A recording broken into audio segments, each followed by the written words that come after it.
Hey my good friend, Sam Haymart with Test Driven TV. For your viewing pleasure today, we have the Ram 1500 4x4 Crew Cab Bighorn with the Backcountry package, the off-road package that has all of the goods without all of the fluff. So I'm going to show it to you inside now. We're going to take it for a drive, and then I'm going to tell you what it's really like to live with.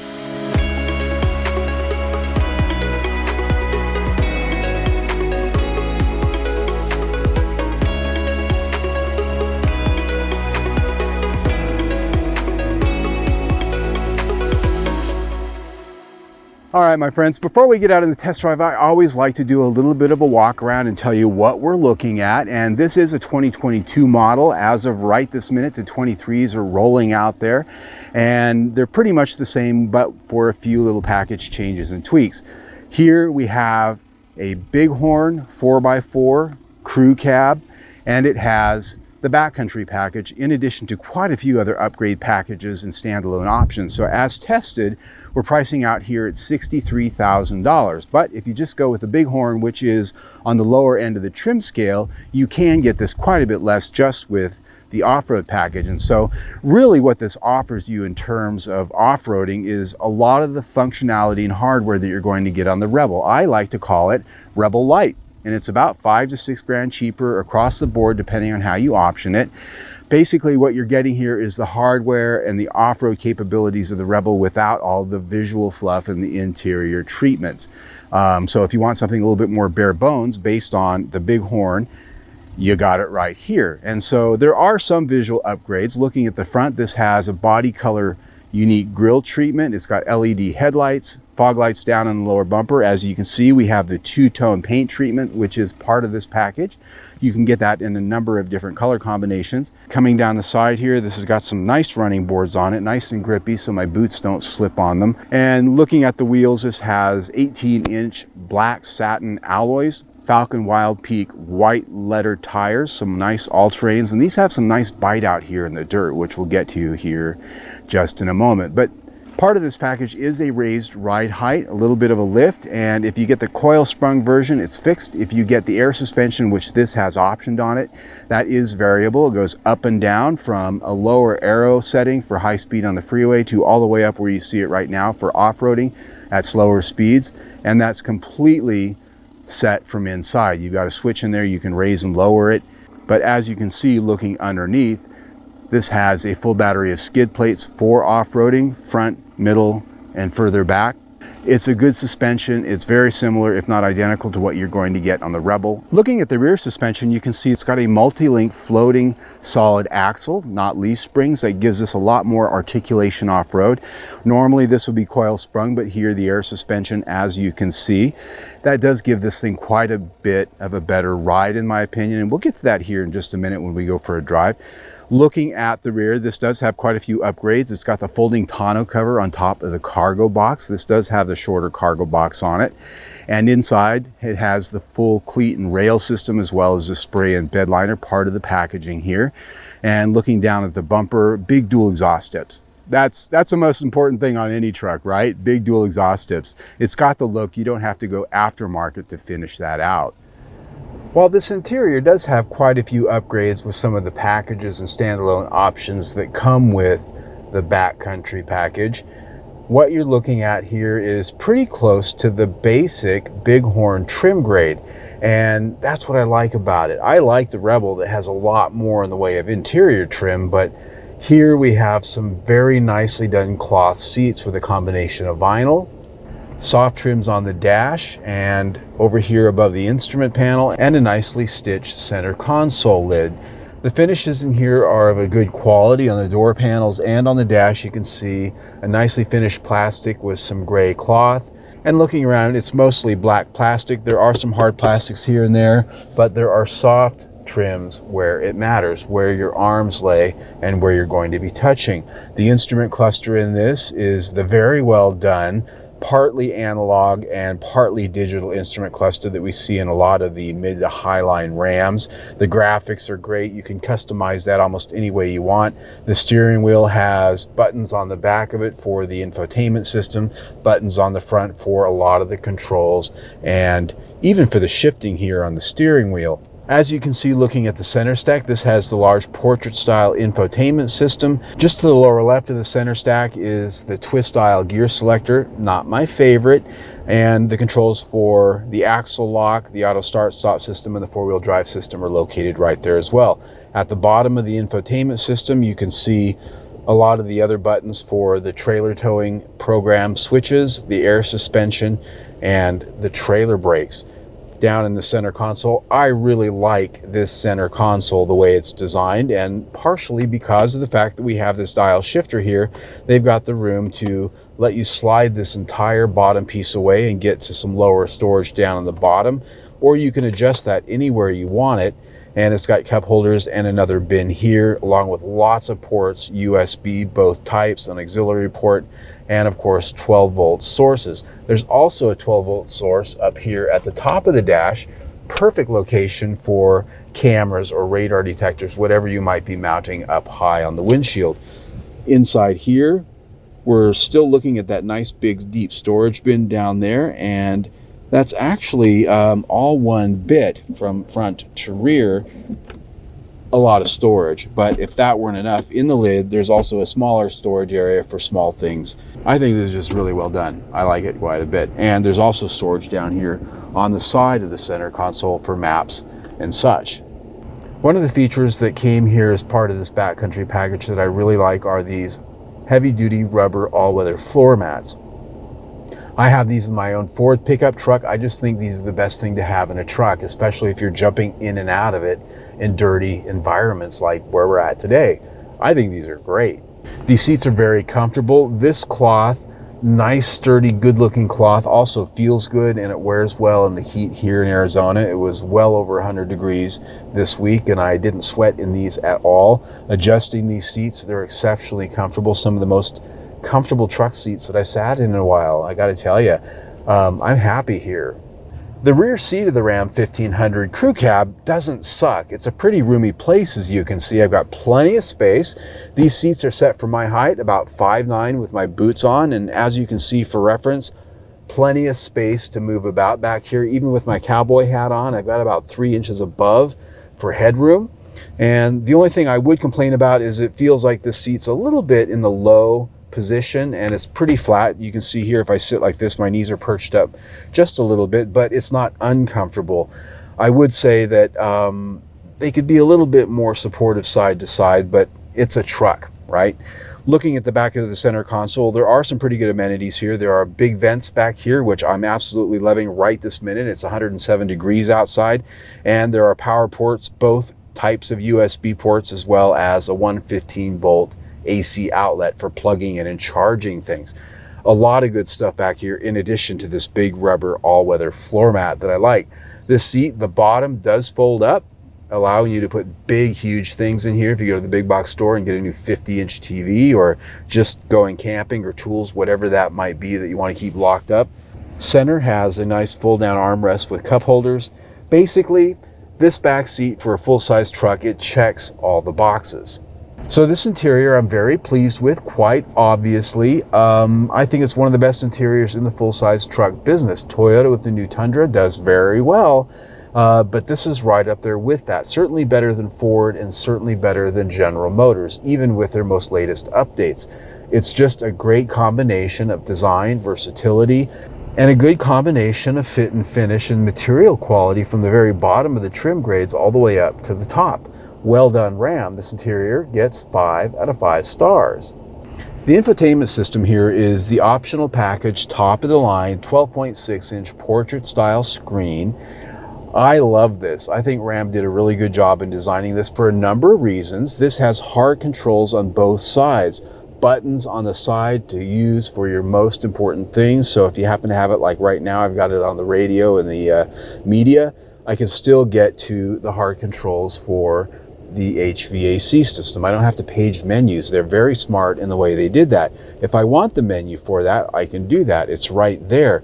This does have native nav right there. It has AM, FM, SXM, Bluetooth, Apple CarPlay, Android Auto, and a lot of feature content that you'd expect. The Alpine audio is phenomenal. The graphics, the menus, everything here about this system using it, I really like. As far as for the vehicle, it's got some off-road screens that allow you to really tune into what's going on with your suspension and your off-road metrics, which is very important if you're really going to be taking this out hardcore off-roading. But the bottom line is it's just a system that works very well. The one thing that is missing is a 360-degree camera. This only has a single backup camera, and with the off-road intentions this truck has with this package, I might have liked to see that 360-degree camera for this price range. Outside of that, the system gets 5 out of 5 stars. All right, my friends, seeing as how this is an off-road version of the truck, it only felt right to start our test drive out here on the trail. And this is in a really nice spot out east of Phoenix near the Superstition Mountains, Peralta Trail area, if you're so inclined to look it up. But the scenery's great and the trails are even better. Now, part of this package includes a bit of a lift and overall ride height, and with the air suspension that's optioned on this truck, it's actually all the way up on its highest setting in the pictures that you can see here. And so that affords us quite a bit of extra clearance than you're going to get when it's down on the aero setting that you might be using around town or on the freeway. Now, this has a fully independent front suspension and a multi-link rear axle, which gives it a better ride over leaf spring, better articulation if you're really truly off-roading. And this also has all of the Traction Toys software and hardware that you're going to find with the Rebel. It's got a regular transfer case, 2-wheel drive, 4 high, 4 low, and of course you can set it on auto, hill descent control, all of that stuff, and most importantly, the locking rear differential.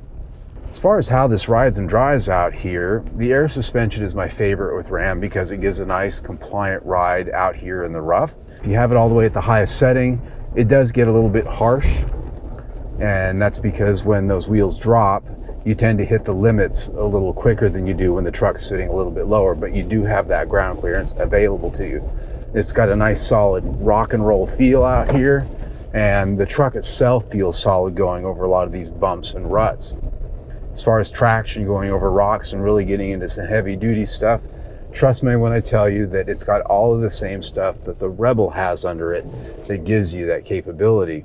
But here we're going to go on a little bit less of a trail out on the Desert Washboard Road, and this really gives us a good idea, more importantly for living with it every day, how well bolted together this thing is. How does the washboard surface of this road vibrate this truck, and how does the structure and the suspension of this truck manage those rhythmic vibrations? And like I found with other Ram pickups, it feels very good out here. This air suspension, even the coil suspension on Rams, tends to soak it up quite well. And one of the reasons that it's so quiet and so serene in here on this road is because of the fact that this has a pretty solid structure. This doesn't have the flimsier aluminum cab structure that you're going to find in a Ford.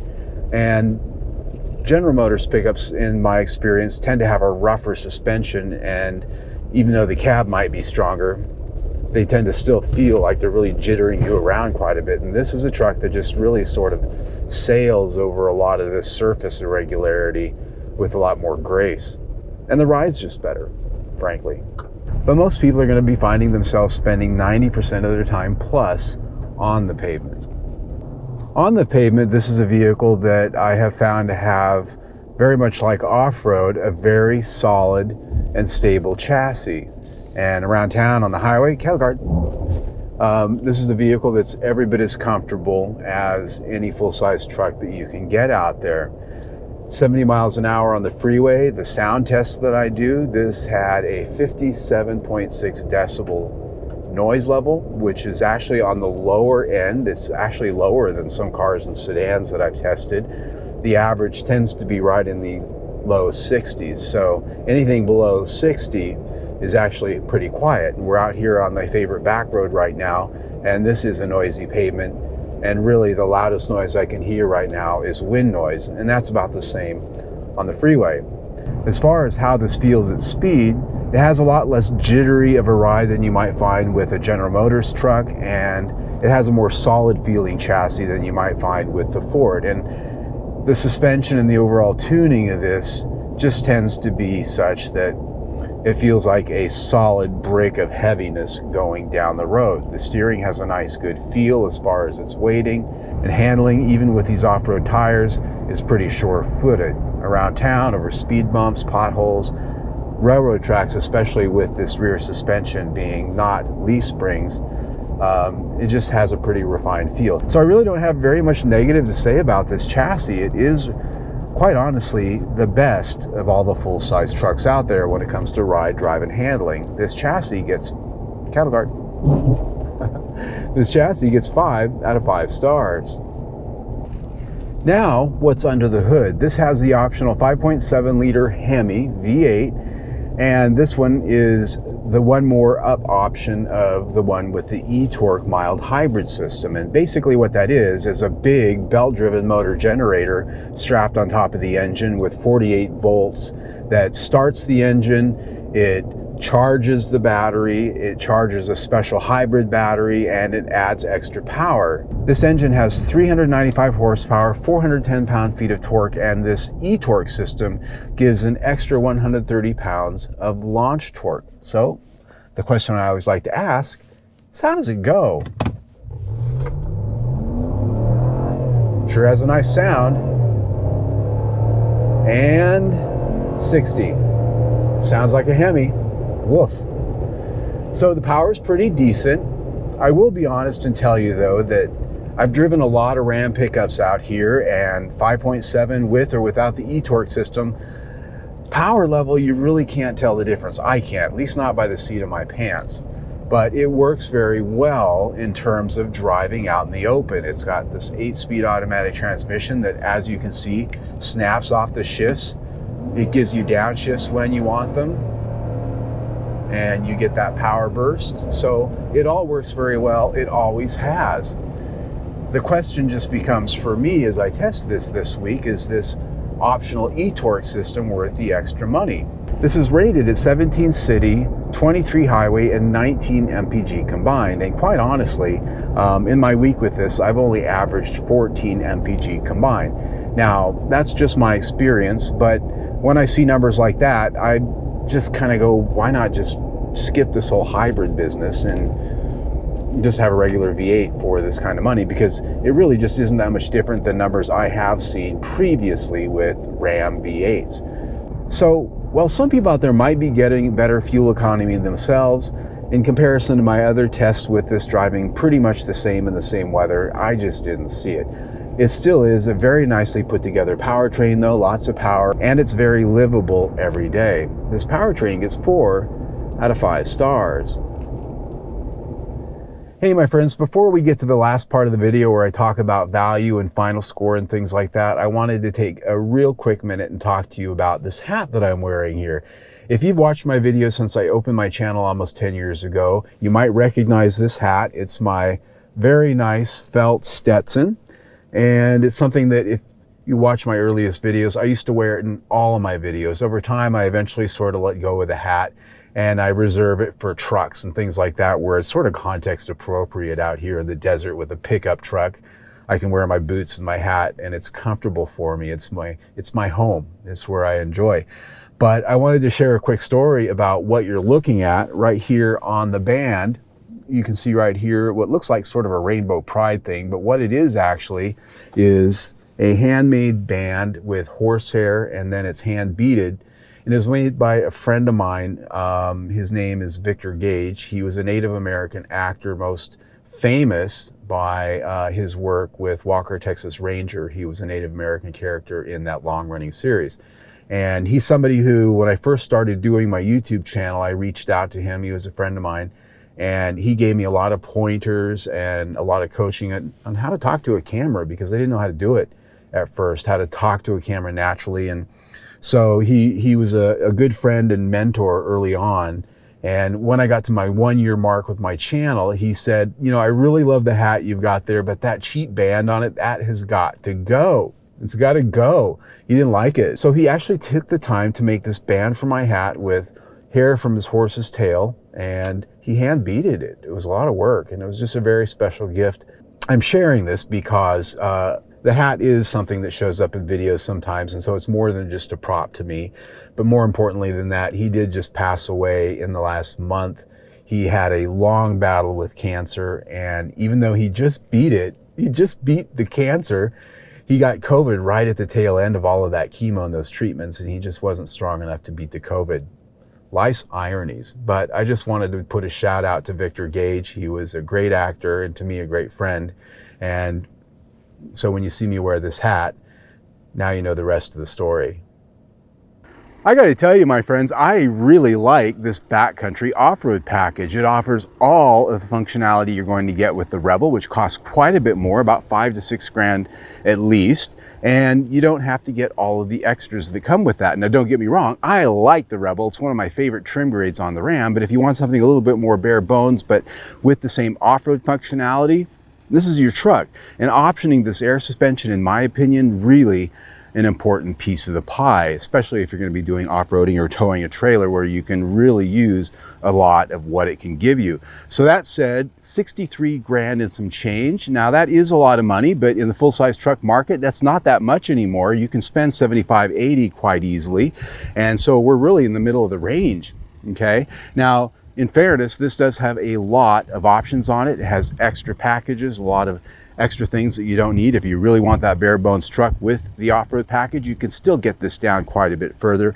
And also, this is a 22 model. If you build a 23 right now on the website, you're going to find it costs a little bit more. They've raised the price, of course. They're going to be more money than a 2022, a pretty good amount too. But that said, looking at the value as tested, when I compare this against what you can spend on a Ford or a Chevrolet or a GMC, a Tundra, you know, we're in a good place with what you get. And one of my favorite trucks on the market, if I'm honest, you know, I'm telling you my opinion here, the chassis dynamics, the handling, and the overall ride of this truck, I think is top of class, especially with the air suspension. So looking at quality, I think we're pretty good here, above some of the other competitors I've tested recently. Warranty coverage, average. So I put value here at 4 out of 5 stars. And when you put that in with everything we've already talked about, we're at 4.5 stars for the review. Quite good for a full-size truck. I don't get that high very often with these things. So I think they've done a good job here. And I've always liked the Ram. This current generation is one of the best. And it goes on my buy it list too. I guess that's probably obvious by now. If I were shopping for a full-size truck, Ram, GMC, Chevrolet, Ford, Toyota, Nissan, I guess, this is where I'd go. I would go here shopping first. And I actually like this packaging that we've got here. I might not go all the way with the options, or I might spend a little more and go with the Rebel because it is my favorite trim grade. But at least here, this has almost the exact same driving experience for a lot less. So I like it. I think they've done a good job. So if you like what we've done here, please follow us on social media. You can see all of our channels down below. You can also see our latest video right there, but better yet, subscribe to our YouTube channel right down there and stay notified of everything we do. Yeah.